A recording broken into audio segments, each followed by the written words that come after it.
grabs. Again, more and more people trying to prove that they are the best reload team, and so it's going to be an exciting day today.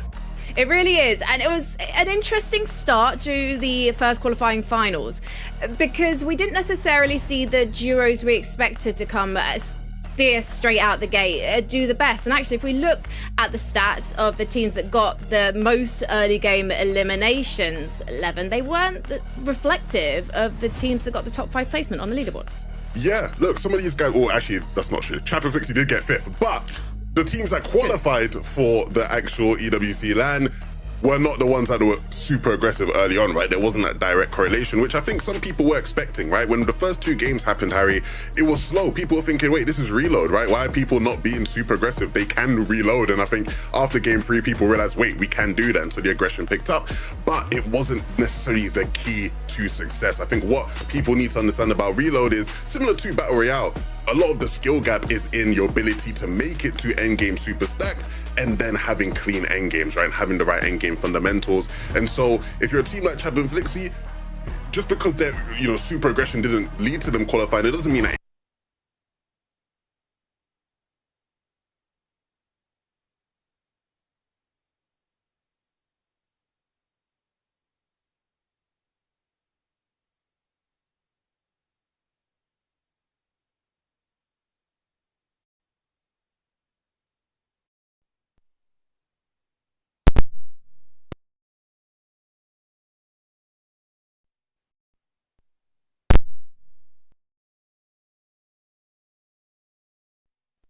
to be honest, but I don't think that's really going to affect them too much. They're going into today with probably a similar playstyle, even though Slurpee is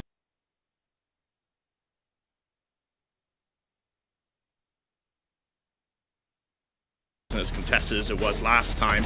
They'll be aggressive when they need to. They'll get the loot they want to get, and what I hope to see is some more of their pop-off moments that we know they can do. Yeah, we definitely want to see that and more. So let's head over to Taco and Takata to see who they've got their eyes on. Reload Elite Series Finals, but at the end of the day, we've got some very familiar faces that are still looking to heat up today's competition. And one duo that I have to mention, it's going to be Darm and Deemish. We saw them in the first Reload Elite Series Finals. Things didn't necessarily pan out in their favor, though. They were, unfortunately, not able to hit their qual for the LAN Finals in that first series. But Takata, things can change. They've also switched up their drop map position. They're no longer going to be headed towards that north side of Slurpee Swamp, instead taking their luck over to Port Crumpet, but it was a nail-biter heats for them. They barely skirted through with an 8th game performance of a lifetime to be here tonight, and so things are really on the line right now.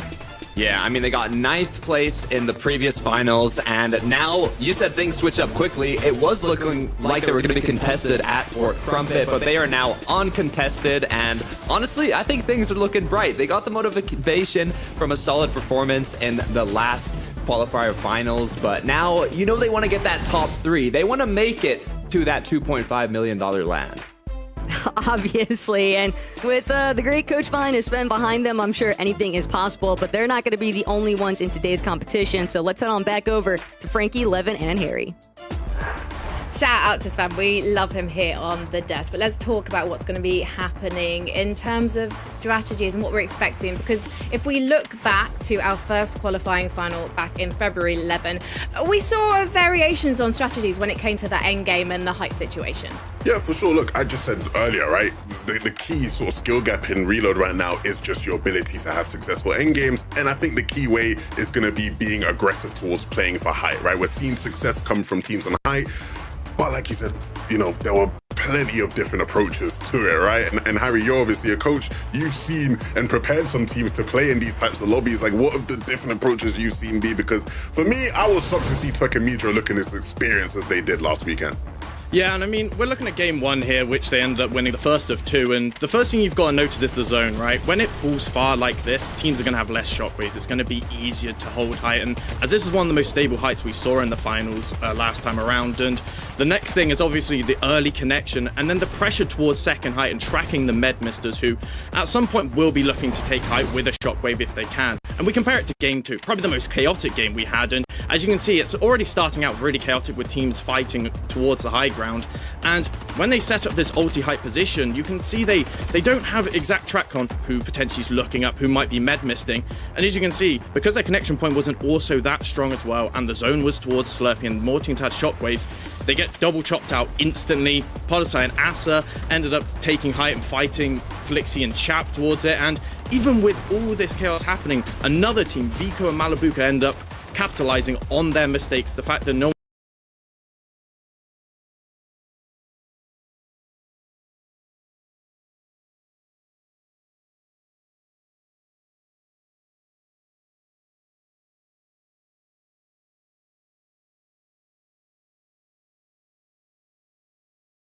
to be honest, we're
as the team who's looking most likely to win. Yeah, I think these guys have a lot of pressure on them, right? You mentioned how they approached it in heats. They were on it every single game, but you're right. There were a lot of messy height games for them, even when they would take things early. I want to see improvement from them. I think that's the big thing with following Swizzy and Pixie right now. We want to see more improvement. A team I'm looking at, right, as a team that has lots of pressure on them, or at least a team that I'm really watching to see how they fare today, is definitely going to have to be Vico Malabuka, right? In the first qualifier, they came in as big favorites and a team that was performing incredibly well, but they were contested by iDrop and Marius, as well as Flixie and Chap, who were in the POI as well.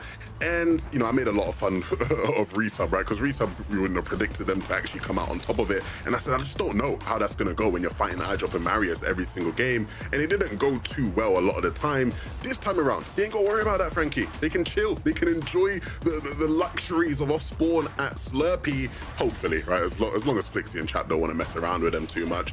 And with that being the case, you expect these guys to qualify today, Harry. Like, if these guys aren't to qualify today, I think there'll be big questions asked of what went wrong. Uncontested are the best landing spot on the map. How can it go wrong, to be honest? Only if, you know, they may be upset, Flixie and Chap, the team next to them. If both teams are doing well and they're at the top of the leaderboard, it'll be a nice chill time at Slurpee. But if things go wrong, we're going to see action. Can I just say, no one has ever in the history of Fortnite described Vico as chill? Yeah. That's one of the weirdest things I've ever heard on this show. But I do want to ask you guys about the Chap and Flixie situation, because yes, Slurpee Swamp, it's got plenty of loot for all, and yeah, we consider this like a split drop as opposed to them contesting each other. However, Harry, do you think we could see them turn on each other if needs must? Oh, 100%. There's no way we go 8 out of 8 games, them being nice neighbors, just looting their own loot. We're going to see action. We're going to see fights, and I'm excited to see what happens. Said it best. That's what he does, eh? That's why we want him on the broadcast, eh? Who wins? Who wins in that 2v2, Levin? I mean, I don't think it's a 2v2. I think we're going to see about 3 or 4 different teams, like what happened last time, right? I think it'll be unlikely that it's just those two and Slurpee in these games. Well, luckily, it's just 2 in the commentary box tonight. No fighting there because it's Taco and Takata. Let's head over for game 1. Thank you guys so much. And hey, no fights between us, Takata, but we can't say the same for these players that are participating in this second qual of the Reload Elite Series finals. We know just how quickly the lobby can definitely heat up, and with 8 matches to work through, anything and everything will be able to take place throughout this competition. Yeah, I mean, it's going to be interesting. Looking at the drop map, there's 2 separate teams contesting each other north of Slurpee. There's another south of Slurpee. And we had an interesting kind of last-minute mix-up. Cringe and Volko decided, hey, you know, the #1 team had an uncontested drop spot, Shark and Teeny. Let's go contest them. It's, I don't know, what do you think of that, Taco? If I speak, I don't know that it's going to end too well. I can't pull any punches here, Takata, because realistically, Shark and Teeny have been very vocal on socials, on streams. They are not shy of admitting, hey, if you try to step to our turf, we are willing to take that fight the distance. So we'll see what happens here in game 1.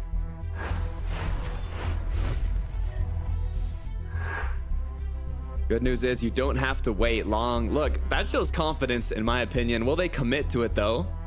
Is what I'm thinking, is I don't see Dirty Docs actually fully contested, so maybe they switched it up last minute, but the big question is to where? That'll be something that everyone else in the lobby has to worry about, but it really shouldn't come as a big surprise seeing Shark and Teeny have all of Dirty Dogs exclusively to themselves. It is such a bold maneuver to try and challenge a team that is already locked in their position at the EWC LAN Finals. So for Shark, Teeny, world's their oyster, at least in game 1. But we'll have to see what happens to Kurama here now as Teeny, Shark immediately looking for the collapse. They recognize that this is a solo. Kurama just trying to create some distance now, but even on the retreat, Shark, Teeny, they have no issues chasing this one down. Yeah, I mean, having already confirmed a spot in that $2.5 million land, they can play as aggressive as they want. If already they were playing aggressive in the last finals, playing aggressive height, playing aggressive in the early mid game, they're just gonna amplify that this time around. And, you know, as this pursuit continues, I did see on the feed, Malibuka went down, Pixie went down. I'm hoping those fights haven't fully concluded yet, but as Kurama gets picked up, Shark's now going to disengage and regroup with Teeny, as they might even have begun another hunt. Well, here trying to see what he can do to escape, but Vico, Kurama, we're just going to have to wait and see. You should be able to touch down now because it's all emphasis onto Vico here. Teeny and Shark want to see if they can lock in yet another elimination, but it's almost a trade out. Fortunately, Shark, a little bit of suppressive fire there, is going to be able to back up Teeny, but they are going to need to take some time now to refarm a little bit of materials. They didn't actually get off to a really strong start with their mat count because they just went for the immediate eliminations, but 6 points to kick things off. No real shocker, though. We knew that this duo was going to be scrappy. We also knew that for Vico and Malabuka, they were probably going to encounter their fair share of last-minute surprises. Even though it's the first lobby, Takada, I still think anything is wide open here. I know, it was looking like a ranked reload match. They just picked up some weapons and started pushing everyone around them, but we can see what's happening now with Brax and Glove Sheet. Looks like they have the upper hand in this engagement. One elimination on the board as well. Onto Malabuka. Not a good look at Slurpee so far. Things are just getting a little bit scuffed, and that was the issue for Vico and Malabuka in the first Reload Elite Series. But Vico, he wants to see if he can get a little bit of revenge now for his duo, or at least be able to force back everyone that's trying to challenge them here in Slurpee Swamp. They want control. They want the opportunity to properly loot things up, but they also need to get some points on the board. They're not trying to miss out after making it to the secondary qual now for the Reload Elite Series Finals. But Vico, still no luck with the opening shots. A lot of wiggle room inside of Slurpee, a lot of delay too, because there's just so much mobility that the shockwaves, crash pads, everything in between, and you don't want to be caught off guard or caught in the middle of a third-party surprise contest. That you don't, Kurama. Not having the best day. I think that's the third time he's been eliminated so far. Vico Malabuka going to be taking it this time around as they get an elevated position now. Refarming a bit of mats, but yeah, this is tough. And there's nothing worse for Kurama and Akira than knowing that Kurama, he's just trying to see if he can even make it down from the reboot. At least get your feet on the ground. Maybe you can pick up a little bit of momentum after the fact, but it's like a beacon to every other team in the vicinity. Hey, I'm weak, I need help, and that's why Akira trying to draw a little bit of pressure back towards his direction, but Kurama in shambles, Akira being collapsed on now by both Vico and Malabuka. Expect that to go the direction of Vico and Malabuka. Sure enough, in the elimination feed, they are able to capitalize on that one, but Yapko and Panzer, this is actually going to be their first qual, and they're hoping to go big or go home with their first shot into things. Yeah, they were originally triple con here in Steamy Stacks, but now they're just up against Truly and Zynox, so we can see a quick replay back at Slurpee, what actually went down. I mean, Akira, Kurama, they were not only leading their heats, they dominated them with over 170-point leads, so now to start the day off a little rough, hopefully they can find the time to up earlier.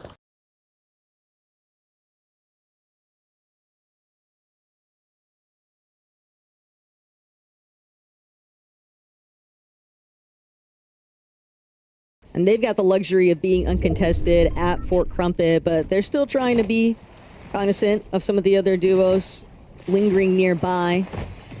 Glove Sheet.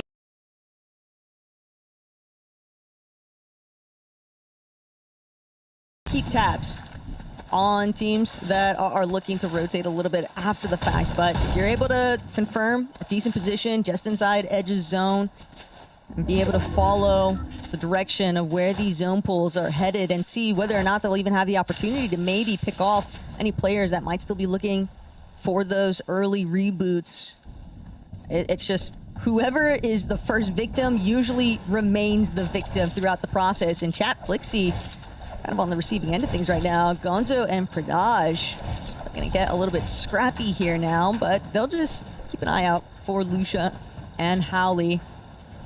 Also doing a great job, I think, at just making space.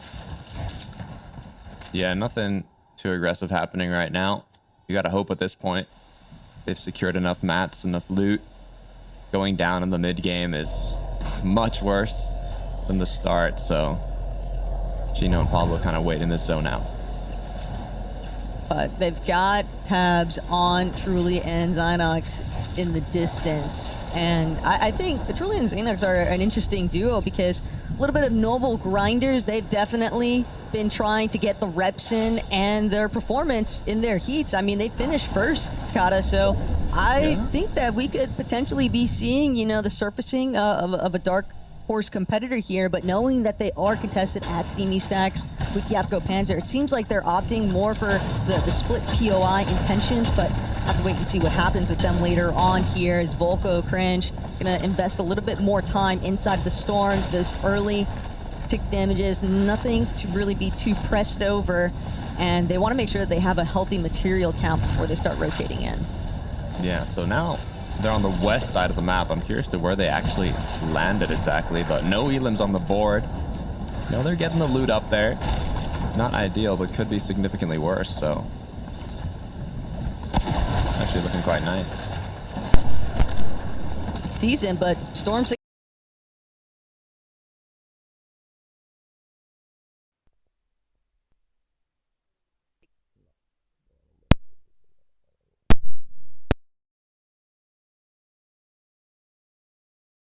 friendly neighbors with Gonzo and Fredage or not, who's going to strike first? Because one thing that has been a bit of a reoccurring theme inside of the Reload Elite Series finals, Takata, is that the end games are typically pretty stacked, and getting into the placement points is always so difficult because we're moving towards, like 7th zone when the reboots are first getting disabled, and yet we've still got at least 18 teams typically remaining in the lobby. That was frequently happening throughout the course of every individual group's heats.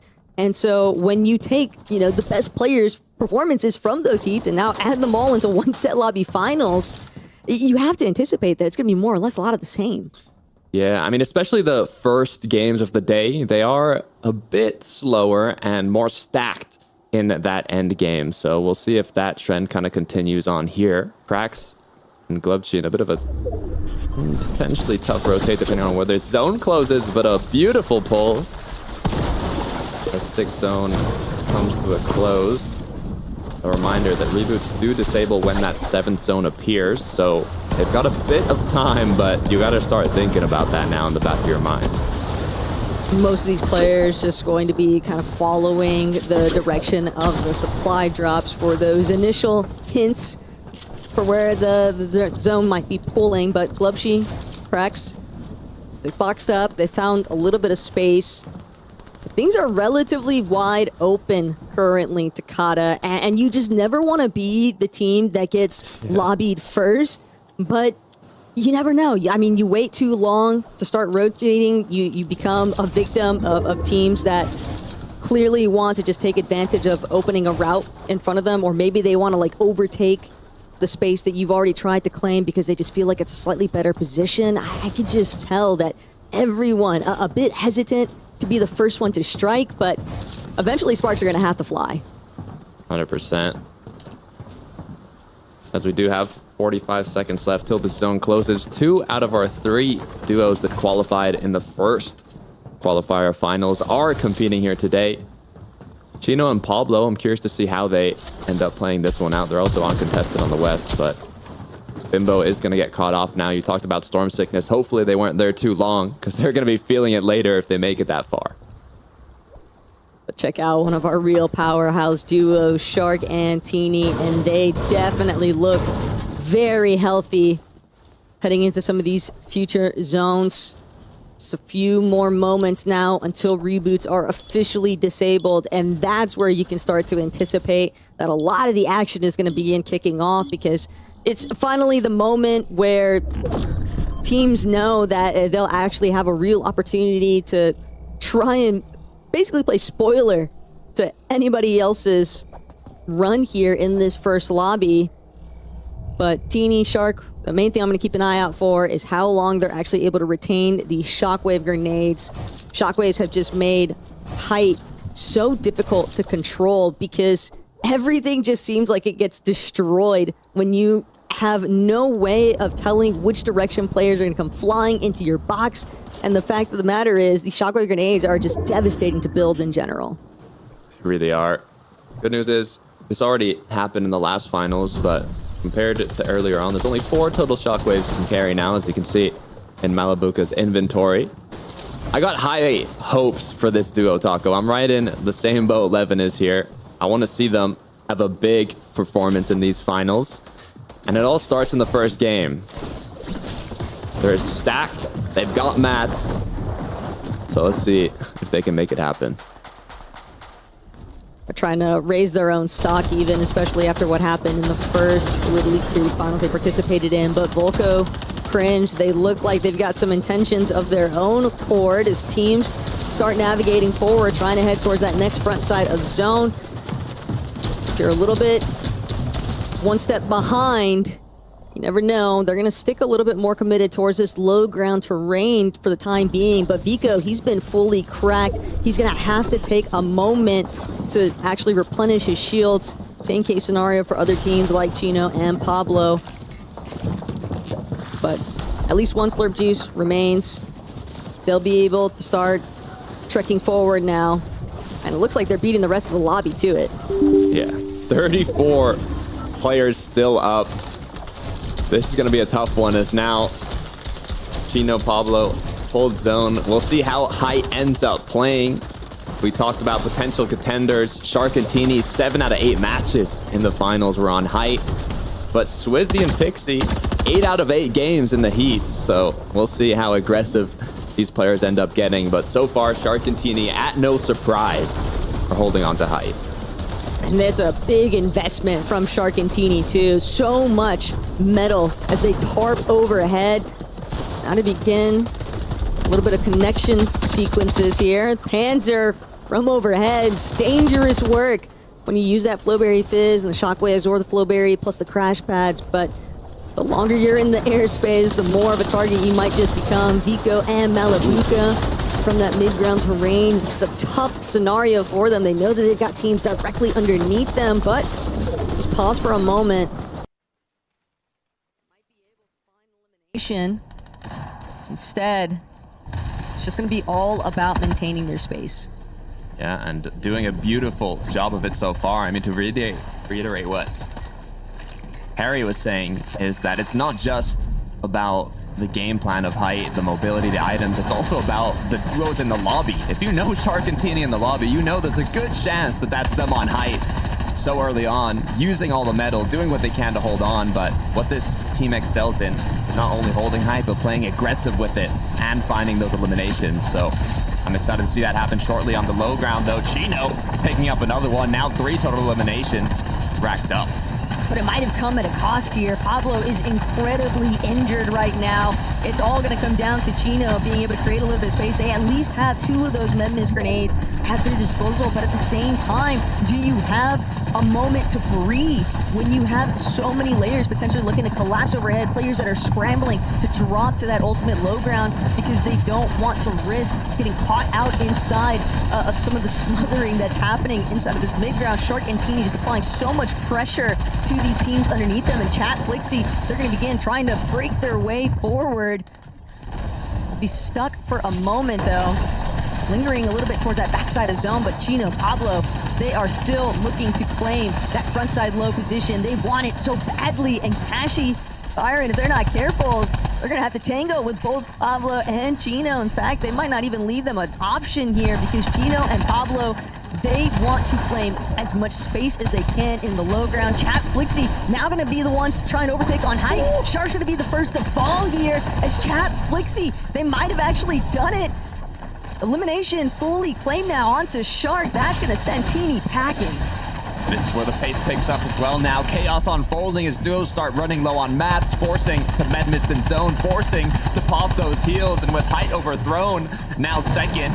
Getting much more pressure as Chino loses his teammate. Chap doing what he can to continue applying that pressure on second Height, but Malabuka in the zone, forced to launch himself back in. Demon Storm holding low as Chino goes down.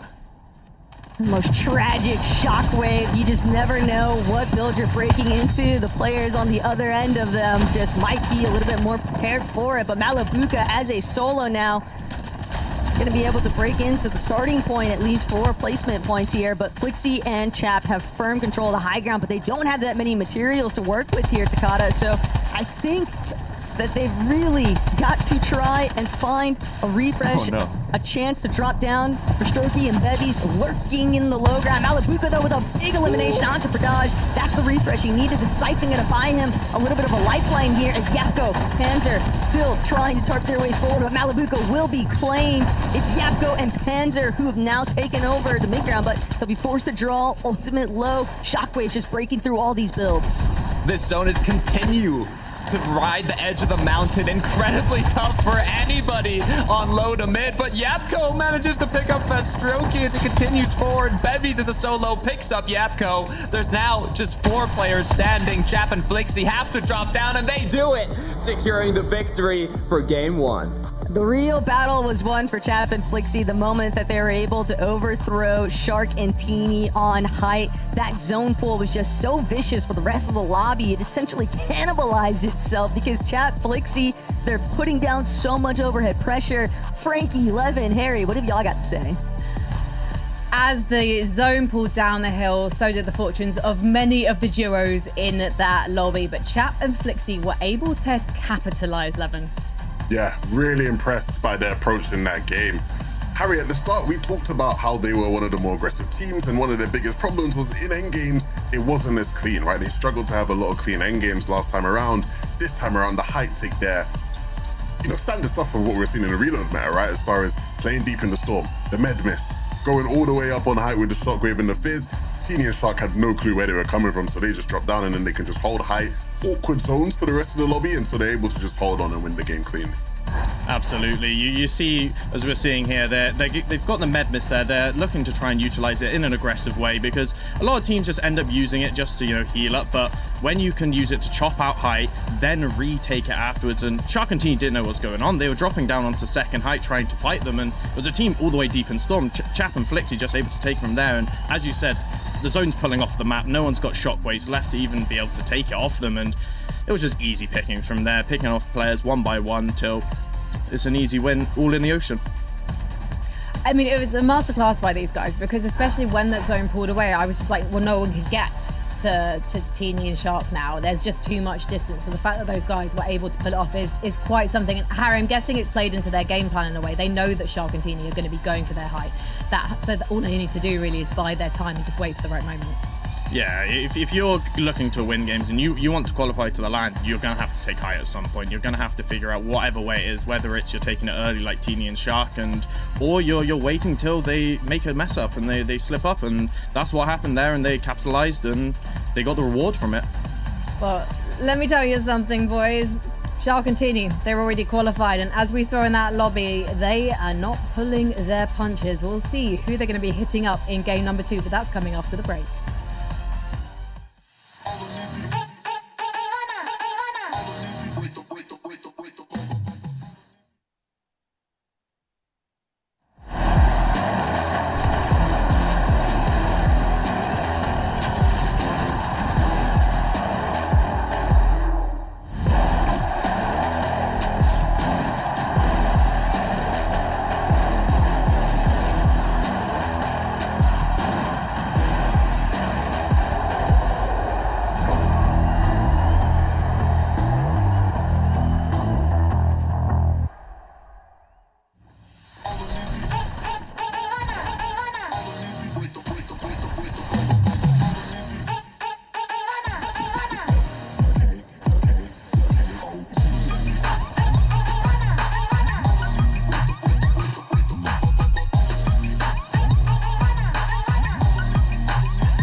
Square dance on the floor. This is not a ball. I'm above it all. Start, I see my glow up where you supposed to go. Post it on the low, can't lose and find the go. Leave me in the zone, I take your mind and then I snatch your soul. Turn up the track, going deep, I'm in the zone. You know I'm about to go, harder than how to go.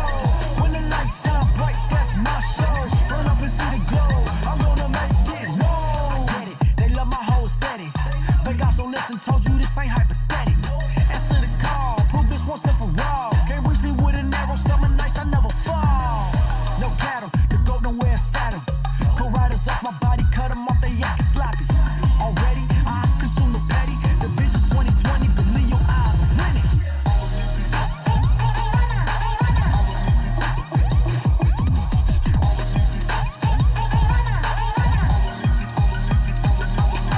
Turn up the track, going deep, I'm in the zone.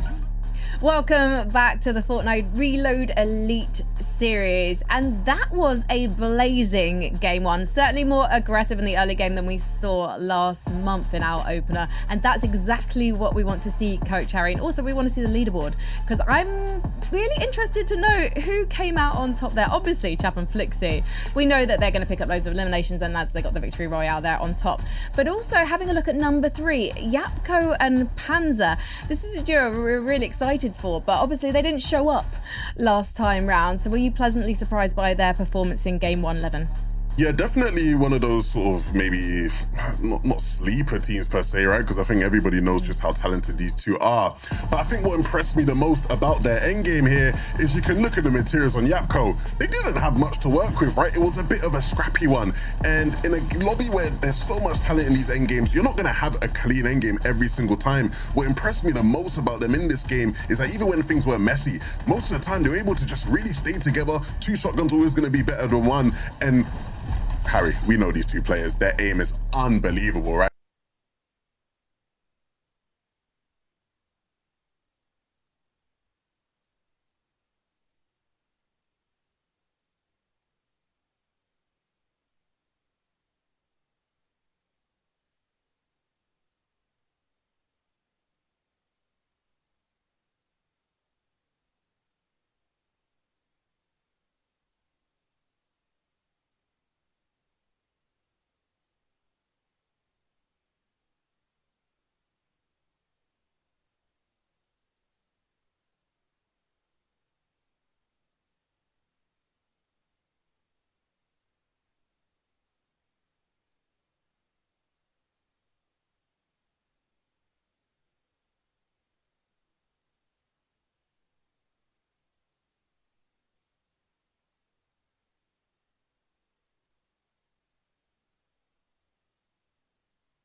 So when they get the opportunity, You can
Slurpy Swamps, we didn't see Vico and Malabuka get everything for free. In fact, I feel like they got a lot more aggression coming their way than we were perhaps expecting, Harry?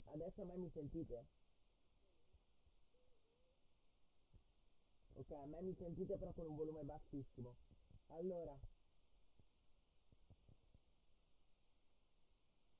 c'è un audio sotto le cuffie che va bassissimo. C'è un audio sotto le cuffie che va bassissimo. C'è un audio.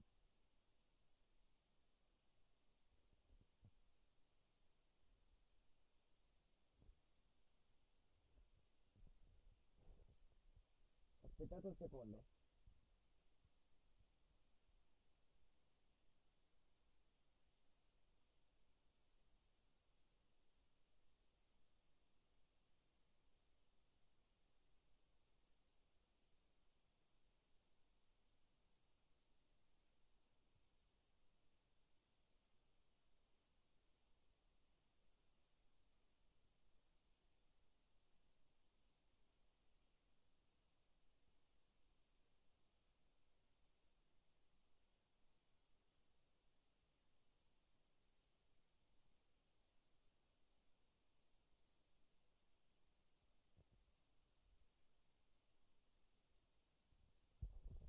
Aspettate.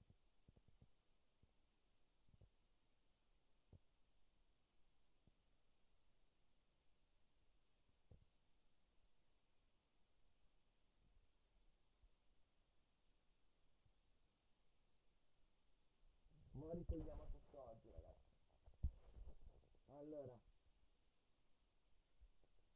premiamo win più R, che li sto prendendo da un anno e mezzo, aspettate. Ok. Allora,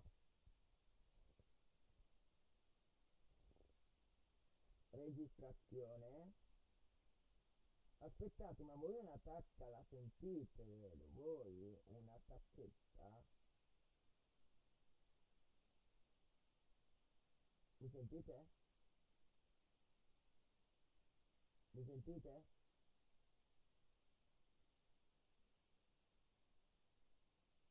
Mi sentite?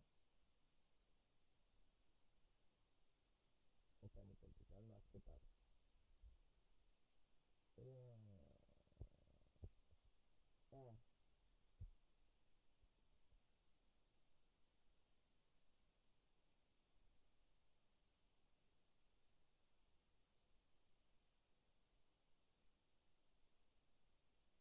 Eccola, allora aspetta. Allora, aspetta, andiamo a su PC.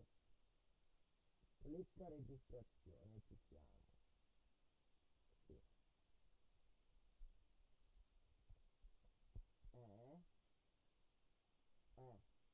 ripeti se clicco su quello giusto.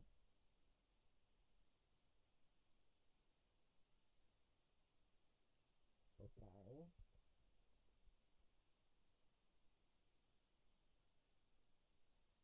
Imposta come dispositivo predefinito. Aspetta. Aspettate.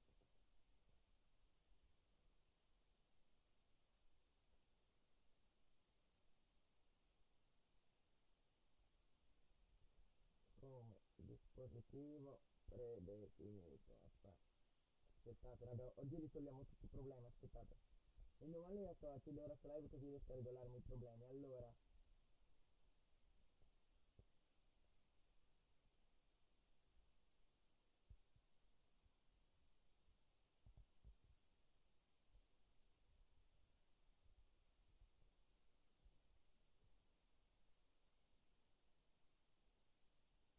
Mi sentite? Allora, a quei livelli vanno bene. L'ascolto. Mi sentite?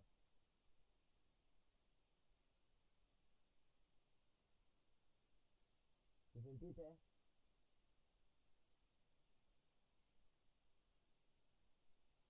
Ok, mi sentite comunque così.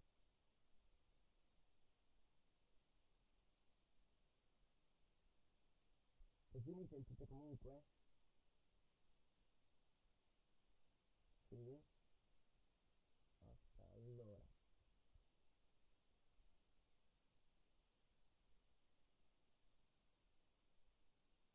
Aspettate.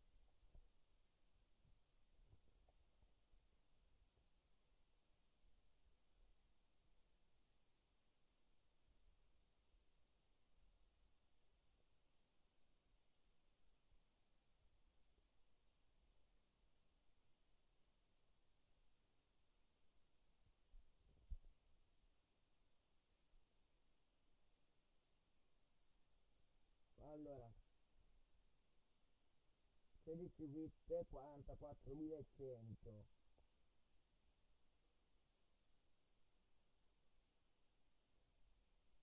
Mi sentite? Perché io faccio un slack, però mi sentite? Sì, mi sentite comunque.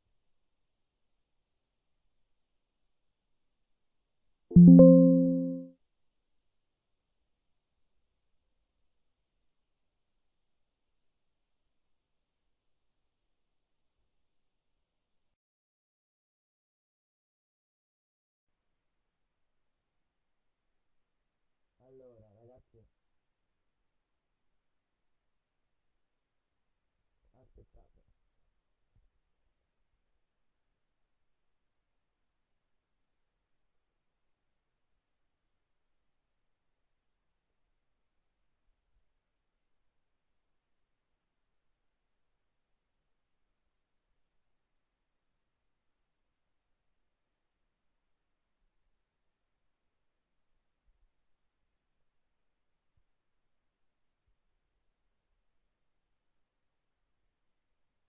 Aspettate, aspettate.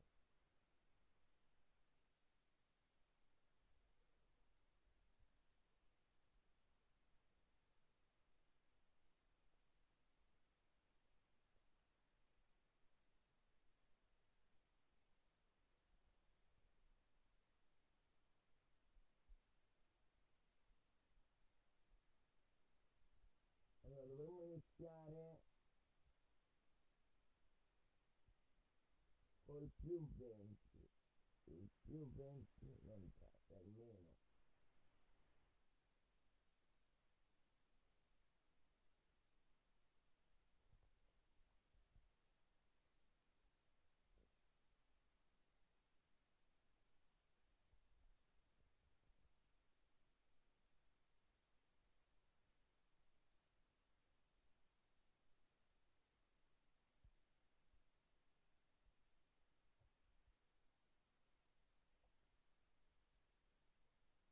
Portiamolo quasi tutto al vento. Mi sentite? Mi sentite? Ora mi sentite, sì. basso. Allora, aspettate, metto il microfono, slider principale.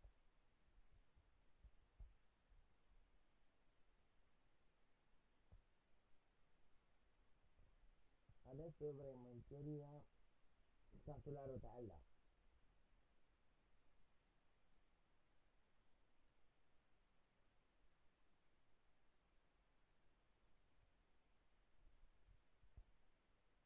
Filtri.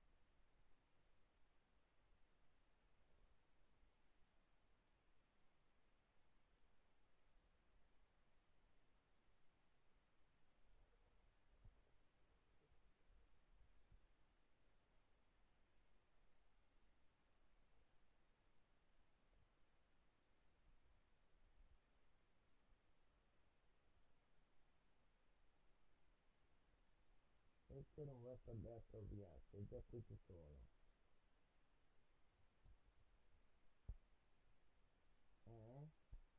Sposto lo slider principale verso destra, già fatto.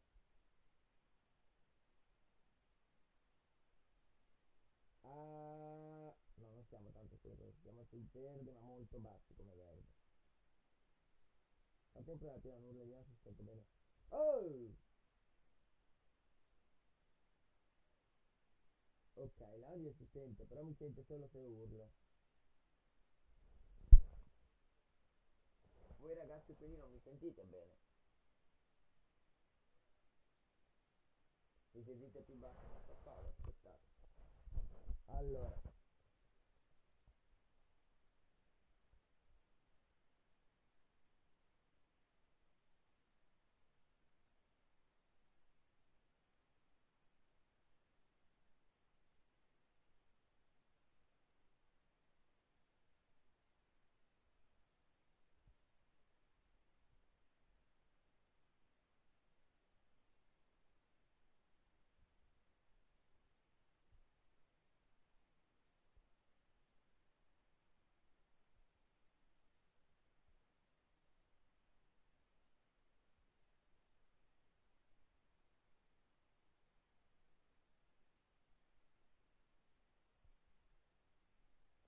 Aspettate, vediamo se è cambiato qualcosa.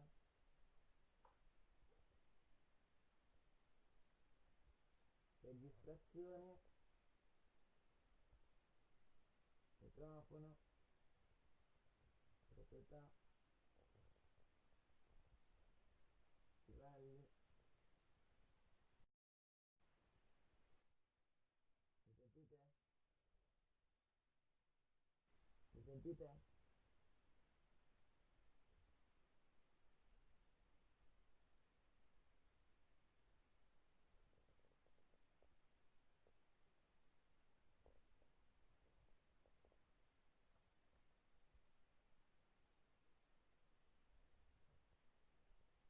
Mi si chiama sempre impostazione frame, registrazione, micro.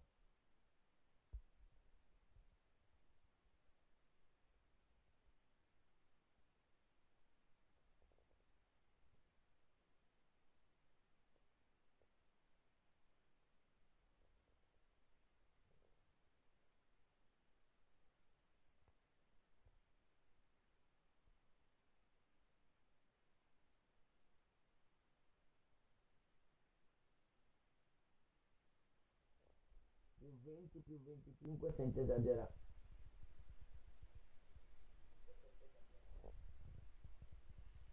Mi sentite?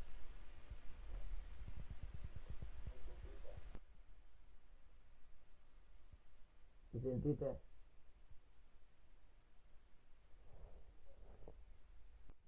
Mi sentite?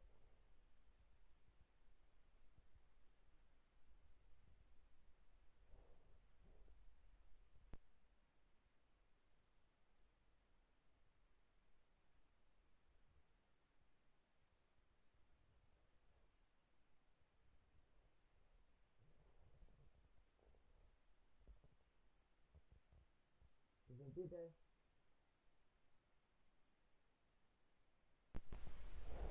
Mi sentite? Allora, scrivi bene mi sentite, però c'è un problemino.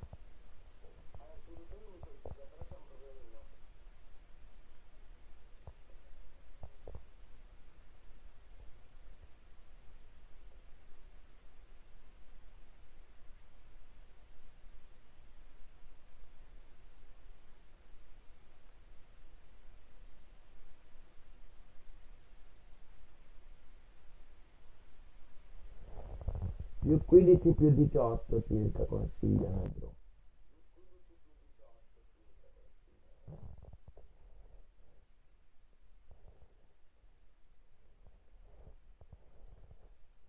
Ma si sente tanto sta cosa?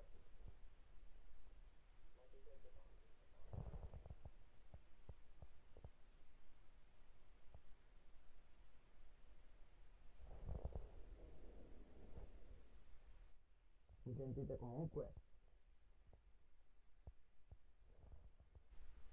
Se io faccio così mi sentite?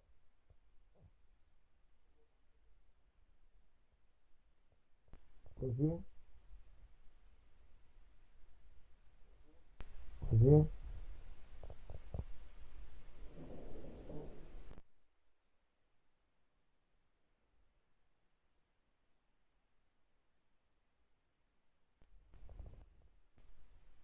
Fate troppo una cosa, aspettate. Io vado! So! Ok, quindi mi sentite? Aspettate, provo a fare un ultimo test. Ora provo a parlare con voi. Provo a parlare con voi, cerchiamo di non andare troppo sul rosso. E vedo come si sente l'audio. Aspettate un secondo. Scusate per la scriva ragazzi. Allora, aspettate.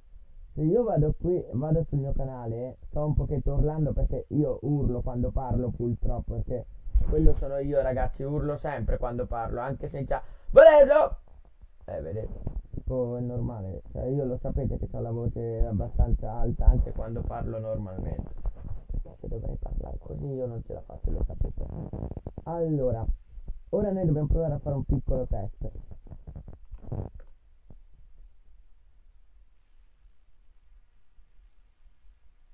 Fatemi vedere, parlo, perché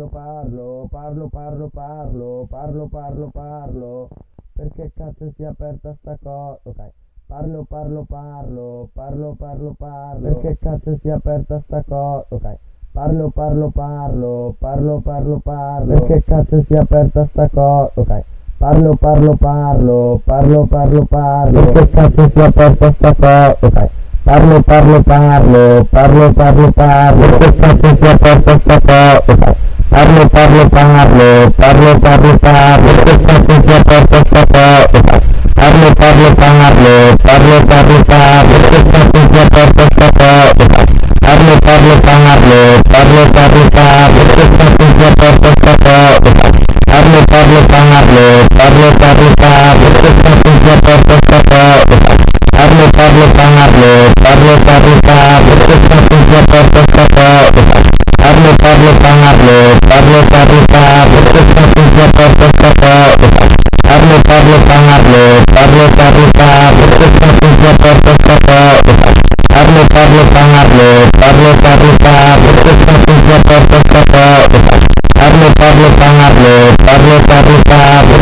aperta sta cosa? Parlo, che cazzo si è aperta sta cosa? Parlo, che cazzo si è aperta sta cosa? Parlo, che cazzo si è aperta sta cosa? Parlo, che cazzo si è aperta sta cosa? Parlo, che cazzo si è aperta sta cosa? Parlo, che cazzo si è aperta sta cosa? Parlo, che cazzo si è aperta sta cosa? Io ora però rimetto questo, mi sentite?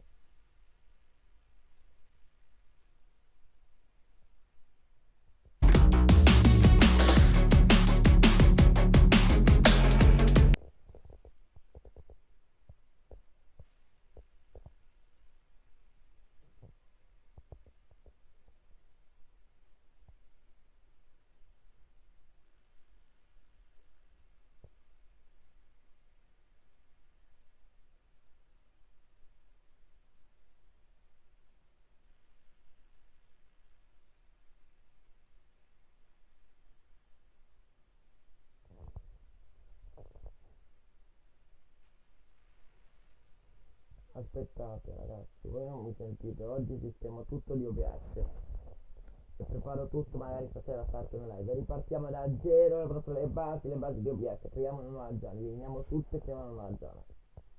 Ok, ciao raga, a dopo.